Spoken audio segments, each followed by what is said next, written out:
Hello guys, Crispy here, welcome back to another video. In this one, my friends, I'm gonna be testing a GeForce RTX 4090 in The Witcher 3 Next Gen Update. Now, I've already tried The Witcher 3 Classic Edition with the RTX 4090 2 years ago, and we got 200 FPS at 4K max settings. It was crazy, it was buttery smooth, amazing experience. But this Next Gen Update introduced ray tracing, and it overhauled the visuals as well, and it's way more intensive now, so today, that's what we're going to be taking a look at after we go over our sponsor, eMeet. So in this video, every time you see my face, it's because it's being recorded by this little webcam right here. Actually, right there, because it's recording me. This is the eMeet S800 streaming webcam, and it records 4K 30 FPS, like it's doing right now, as well as 1080p 60 FPS if you prefer a bit more smoother of an experience.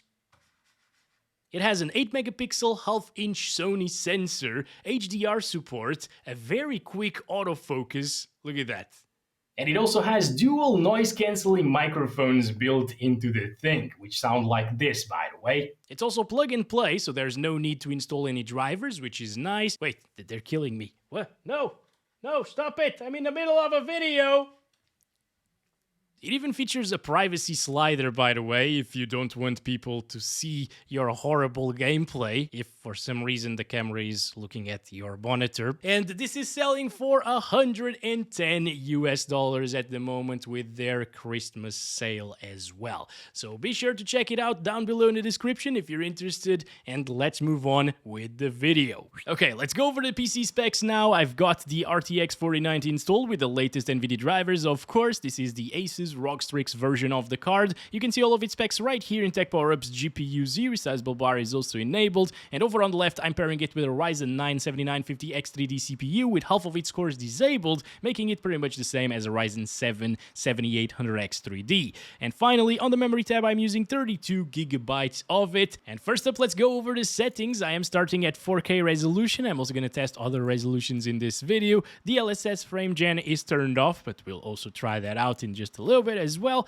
And over here I am using the RT Ultra preset, so that means that ray tracing is enabled and maxed out. TAAU is being utilized as the anti-aliasing. You can't really use DLAA, unfortunately, but I will try some DLSS, you know, a little bit later in the video. But for now, TAAU actually doesn't look too bad in this game if you couple it with sharpening, so do that, it's gonna look great. And down here I don't have motion blur, and depth of field and so on enabled, but these are down to personal preference. They don't really affect FPS by too much. Hairworks is disabled at the moment. I will also try it out, and we're using Ultra Max settings over here, Ultra Plus basically. Now let's take a look at the FPS that we're getting here. 50 frames per second, 51.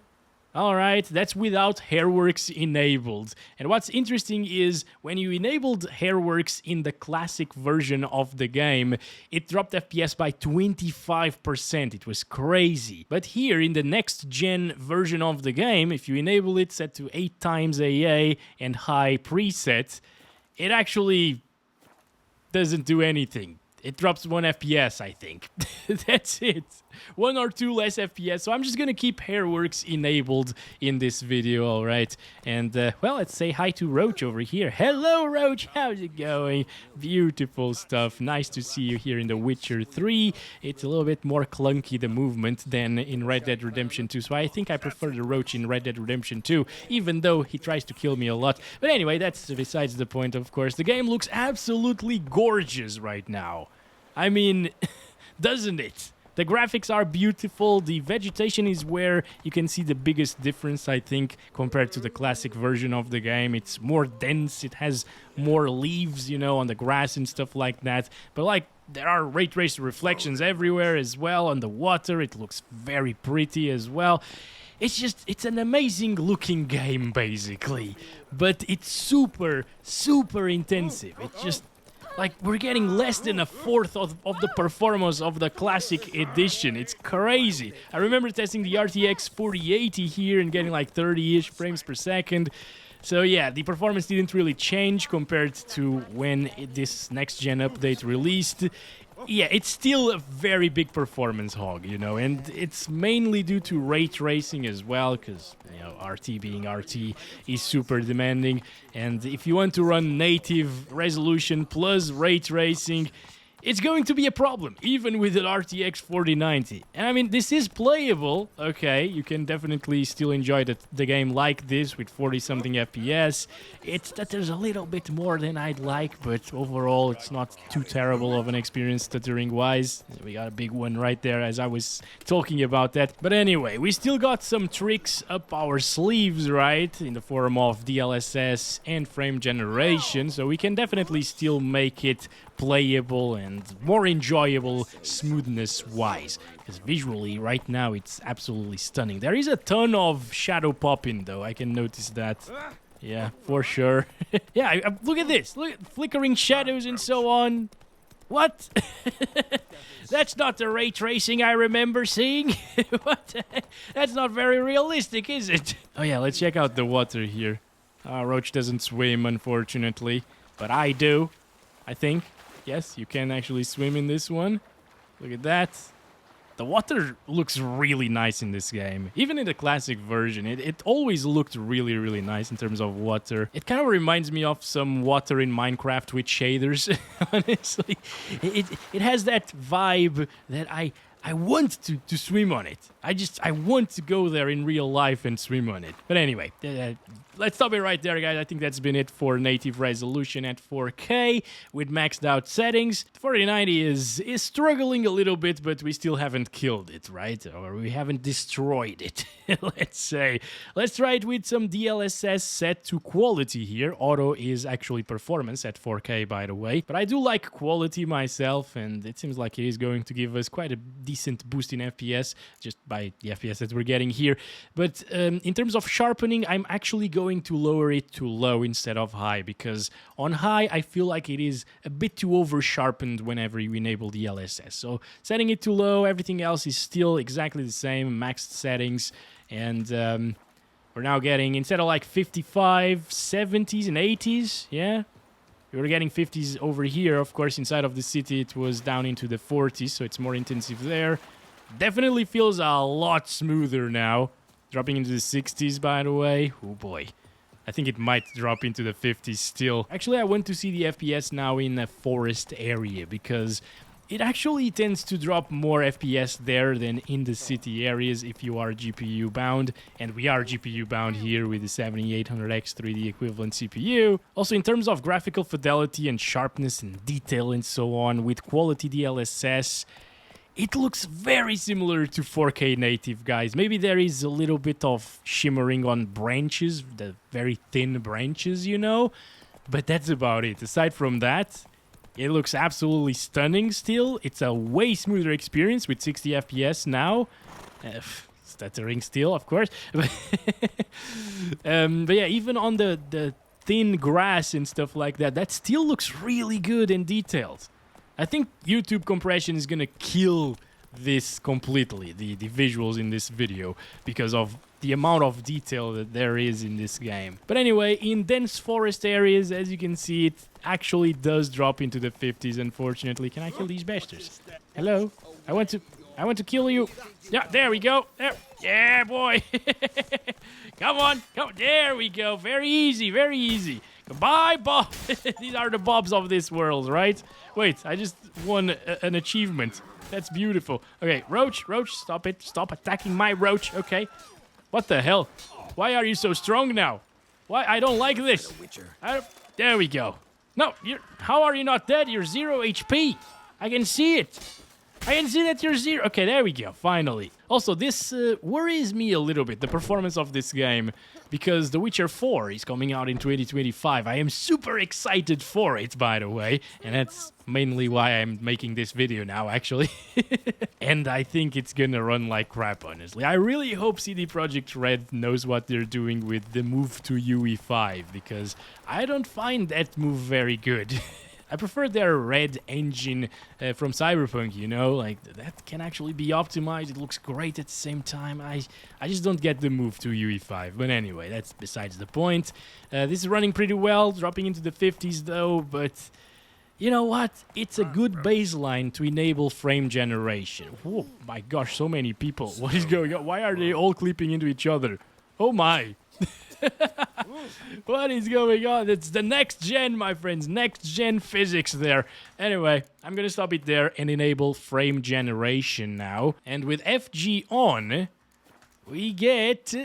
Please get like 100... Yeah, there we go. This is great now.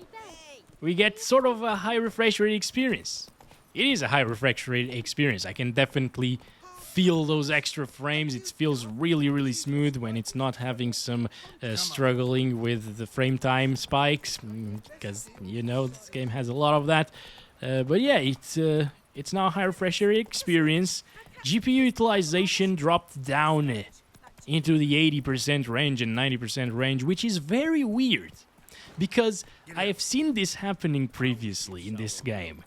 Whenever you enable the Reflex, the NVIDIA Reflex setting, which enables itself by default with frame generation, and you can't really disable it. It's good for lower input lag, basically. And in terms of input lag, by the way, it feels really, really good. Even with 80 FPS, it feels responsive. For the type of the game that this is, I would have no issues playing with 80 FPS plus and frame gen.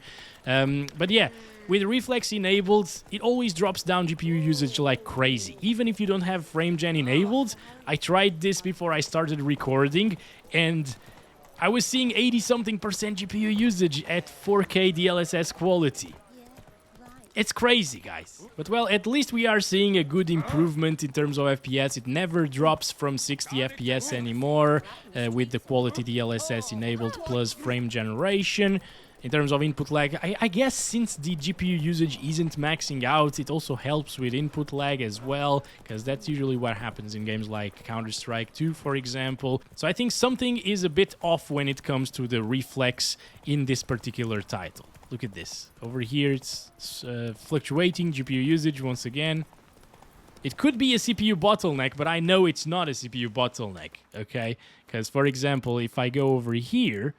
and disable frame generation, okay, and enable the Reflex low latency, plus like performance DLSS, for example, which is what I'm going to test next, you can see 92% GPU utilization, 90% GPU utilization with 63 frames per second, right? 62 frames per second. In the exact same scenario, the only thing I'm going to change is Reflex here. I'm going to disable that, and look at that GPU usage and the FPS going up. 99% GPU usage, 70 FPS, 71. So we gained performance. It's crazy. This is not how Reflex is supposed to work. You'd think that this is CPU bound, right? With performance DLSS if Reflex is enabled, but it isn't.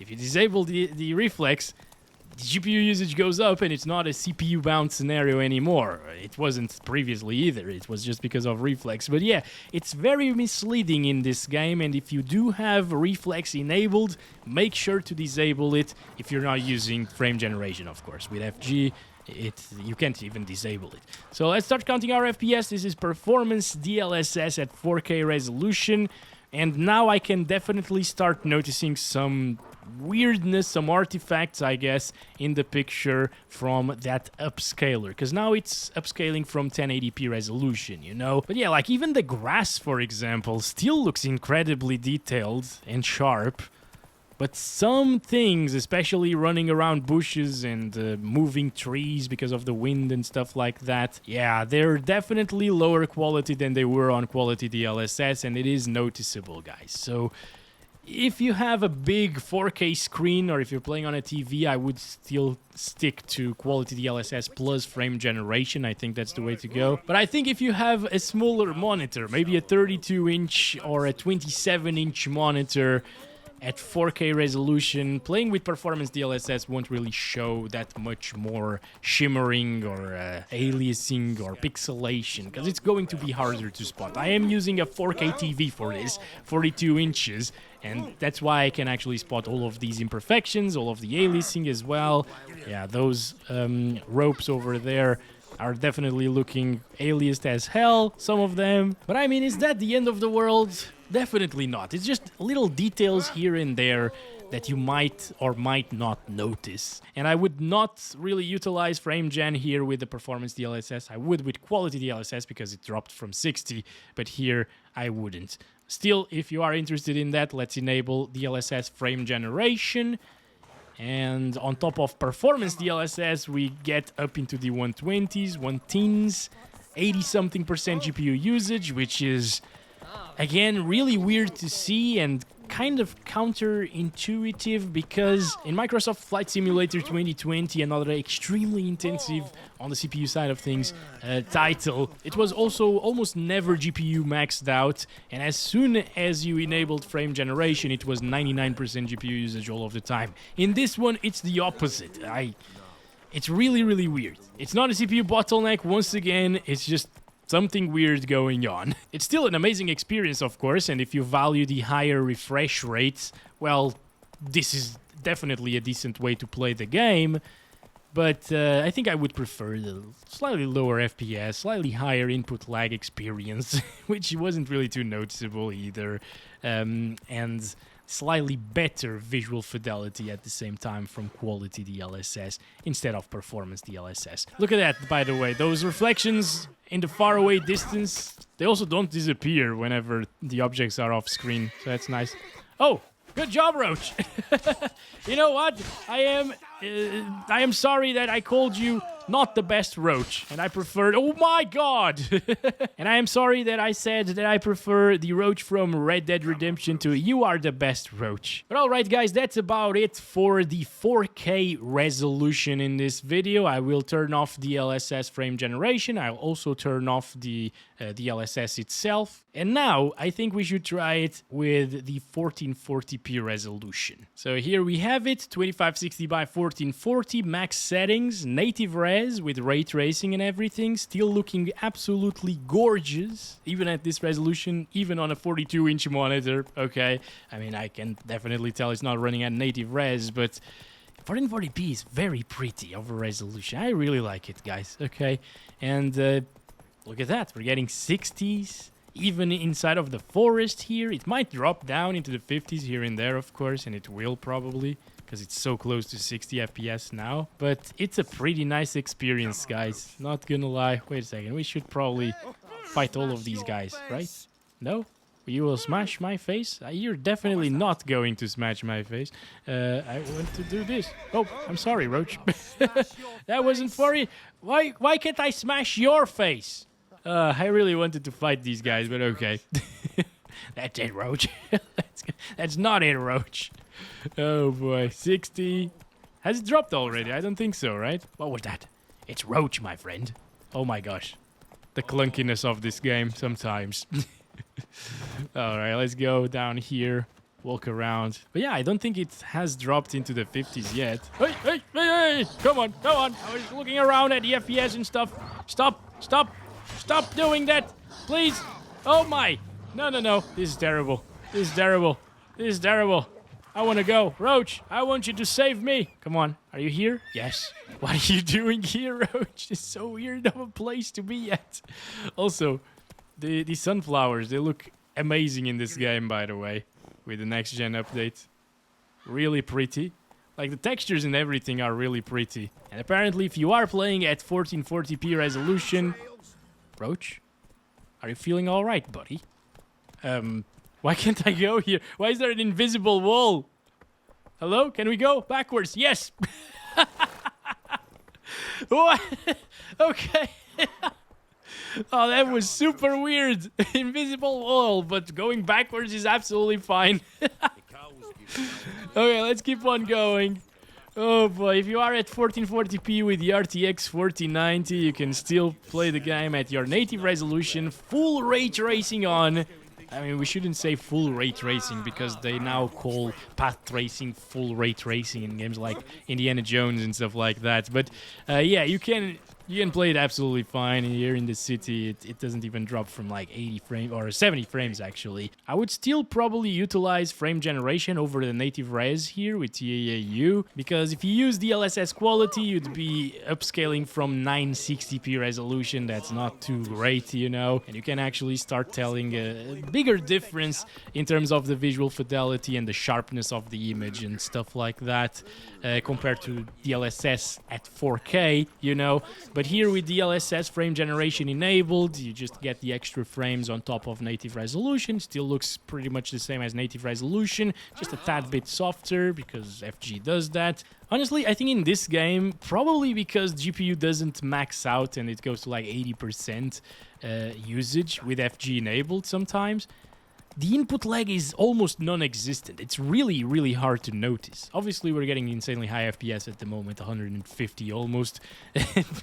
But even in the city area with 110 FPS and the 80% GPU usage, I wasn't noticing input lag. Next, let's try it at 1080p resolution. I will keep TAAU over here, disable DLSS frame generation, and just lower down the resolution here. And at native 1080p, with the ray tracing enabled, we get close to 100 frames per second. So I'm seeing the comments already, by the way. 4090, the perfect 1080p GPU. Like, ray tracing is so intensive that it puts these extremely expensive and powerful GPUs to their knees, even at 1080p sometimes, especially with path tracing, you know. And by the way, I'm not sure if you noticed, but the... oh my gosh, it's so clunky. I just... okay, I'm just gonna run around. Yeah, GPU utilization is dropping down now into the 70s. Holy crap! So if we had a faster CPU like the 9800X3D, for example, we would see a little bit higher performance in this title. Not too much higher, because that CPU is on average, the flickering of the shadows again, it's on average around 10% faster than this, or 12%, something like that. So it's not going to change, it's not going to be a night and day difference, but it would make a little bit of a difference to the frame rate, probably getting us to like 100 FPS on the averages here at 1080p resolution instead of the 92 that we're seeing right now. But either way, I don't think a lot of people should be playing at 1080p resolution with a 4090. The thing can do 1440p native with ray tracing even in this particular title just fine, 60 plus as you saw. So yeah, this is just for a little bit of fun and for you to take some information as well on how it performs at these settings. And let's try with DLSS frame generation now. Can we get to 200 FPS? That would be super nice. Again, slightly softer look right now, even with the sharpening set to high. All right, that's obviously really damn smooth, but it's to be expected. It's frame gen at 1080p with the RTX 4090. That's a beautiful sunset right there, guys. Nice colors on the sky as well. Oh, man, this game's so pretty. Let's stop it right there, and what else should we try? 8K? I think that's the last thing to try, right? And well, here we have it. 7680 by 4320. We're finally killing the RTX 4090 or destroying it. Ray tracing, TAAU. Actually, you know what? It's 8K resolution, so let's just disable anti-aliasing. And max settings everywhere else, including the hairworks. This is absolutely insane. Look at how pretty it is, though. And you can see all of the leaves there. Going from 1080p to 8K certainly is an insane experience. Holy crap, dude. Wow. It's gorgeous, guys. It's one of the most beautiful things that I've seen recently. The Witcher 3. Can't wait for The Witcher 4, my friends. So yeah, this is terrible in terms of performance, but it is absolutely breathtaking in terms of visuals, guys, right? It's insane. Let's use DLSS set to performance now and low sharpening. Okay, so it's certainly a lot softer at the moment than without any AA. But I can't see any aliasing whatsoever, and I can still see all of those perfect leaves, like right there in front of us. If you zoom in, it's so crispy, it's so beautiful. They're moving with the wind and stuff. These graphics, dude, it's just amazing to experience ray tracing in The Witcher 3. You don't need to. Again, if you value FPS, disable ray tracing. It's going to be a lot smoother experience. But at least try it once. Because this game is so gorgeous. Wow. I'm just happy to be here, guys. Okay? I'm going to turn off ray tracing and see what it does to the picture. Definitely makes quite a bit of a difference, doesn't it? The color kind of is gone. That's weird, dude. Let's see. Stopping it right there. 50 FPS without ray tracing. And let's go to the video, graphics, enable ray tracing quality. Okay, never mind. It dropped down to 37 FPS, but the visuals are very similar still. It's just not as popping or colorful because the time just changed. The weather changed mostly. So yeah, guys, I'll leave it right there. That's been it for this one. I hope you guys enjoyed. Thanks to eMeet again for sponsoring this video and providing the camera that I am recording with right now. And I'll catch you in the next one very soon. As always, love you all. Bye-bye.